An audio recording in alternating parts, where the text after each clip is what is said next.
Hello, and thank you for listening to this episode of the Moore's October Rants. Today's episode is going to be titled, Two Good Reasons Why It's a Waste of Your Time to Argue with People. Today, I want to revisit a topic I've touched on before, arguing. I've mentioned in the past that I believe arguing is largely pointless, but in this episode, I'd like to dig deeper into why I think that is and break it down in more detail. Despite my belief, I'll admit I sometimes find myself caught up in arguments, even as I try to avoid them. This rant is as much a reminder to myself as it is to anyone listening. One of the main reasons I avoid arguing, or try to, is that it often accomplishes nothing. No matter how well you present your case, the person you're arguing with will almost always cling to their own perspective. Facts, evidence, logic, it doesn't matter. You could lay out your argument as clearly and precisely as a lawyer in court. But if someone has already made up their mind, they won't budge. Think about it. You can approach an argument with complete rationality, armed with evidence and reason, yet still fail to change the other person's mind. Why? Because many people are emotionally attached to their opinions. They're not listening to understand, they're listening to respond. When their perspective is challenged, they dig in even deeper, often ignoring the logic you bring to the table. At some point, I realized it's better to focus on being right within my own mind than seeking validation from others. If you know you're correct and the other person refuses to see the truth, it doesn't make you wrong. Their inability to accept facts says more about them than it does about you. It's a tough pill to swallow, but once you understand this, it becomes easier to let go of the need to win arguments. What's worse is how quickly arguments devolve into personal attacks. You might present a well-reasoned point, only for the other person to lash out, insult you, or dig up unrelated issues to undermine you. For example, family members, whether intentionally or not, often bring up past mistakes or personal insecurities during arguments. They'll throw irrelevant jabs just to gain the upper hand. It's manipulative and toxic, and engaging with it only gives them more fuel. This is one reason I've learned to walk away from petty arguments, especially when they're over insignificant things. Arguments about who ate the last cookie or who finished the soda in the fridge aren't worth the energy. If you engage, the other person will likely escalate the issue with unrelated grievances. But if you ignore them or respond calmly, maybe with a simple okay or whatever, the argument fizzles out. Most people can't sustain their anger when there's no reaction to feed off of. I've also noticed that the first minute of an argument is the most volatile. If you can hold your tongue during that initial flare-up, you're less likely to say something rash or escalate the conflict. It's like anger. The first 30 seconds are the most intense. If you take a deep breath, count to 10, and give yourself time to think, you'll find that the urge to lash out often subsides. Acting impulsively in the heat of the moment only leads to regrets later.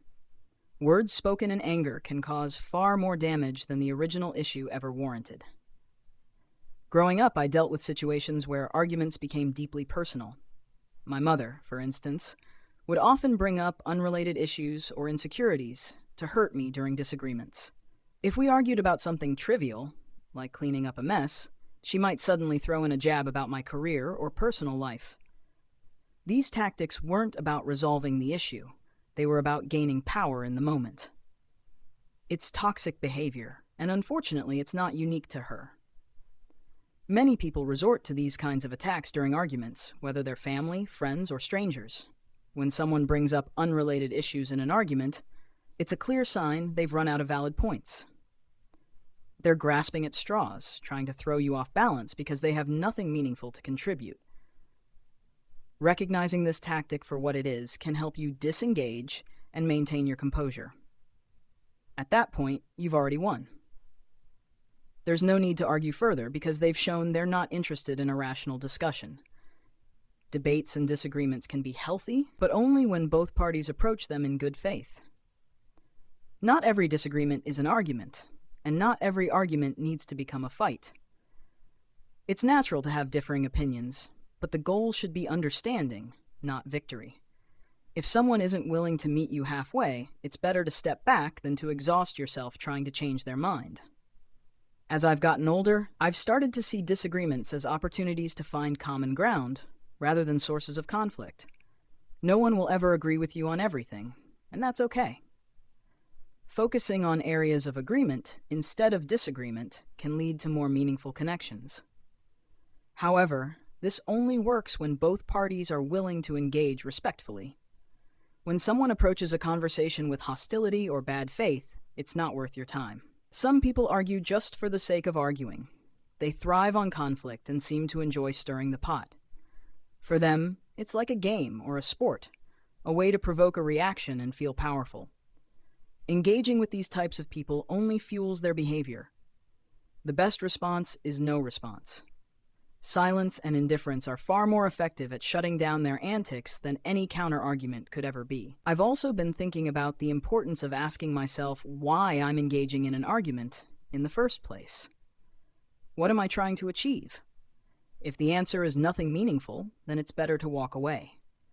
Reacting impulsively might feel satisfying in the moment, but it rarely leads to anything productive. Instead, it often leaves both parties feeling worse than before. Of course, there are times when avoiding arguments is easier said than done. If you live with people who are argumentative or toxic, it can feel impossible to escape conflict. But even in these situations, refusing to engage can help. Arguments are like fires. If you stop adding fuel, they'll eventually burn out. Responding only prolongs the conflict and makes it harder to move on. Lastly, I want to touch on one final point. People often claim to know you during arguments, but their perception is usually distorted. They'll present assumptions as facts, thinking they have you figured out. But you don't owe them an explanation. Trying to fact-check their claims or defend yourself against their false narratives is a waste of time. If they've already convinced themselves they're right, nothing you say will change their mind. So, to sum up, not every disagreement is worth engaging in. Arguments often do more harm than good, especially when they're rooted in bad faith or pettiness. By staying calm, walking away, and focusing on your own peace of mind, you can avoid unnecessary conflict and maintain healthier relationships. Anyways, thank you for listening to this episode of the Moore's October Rants. Signing out. Have a good one, guys. Goodbye for now.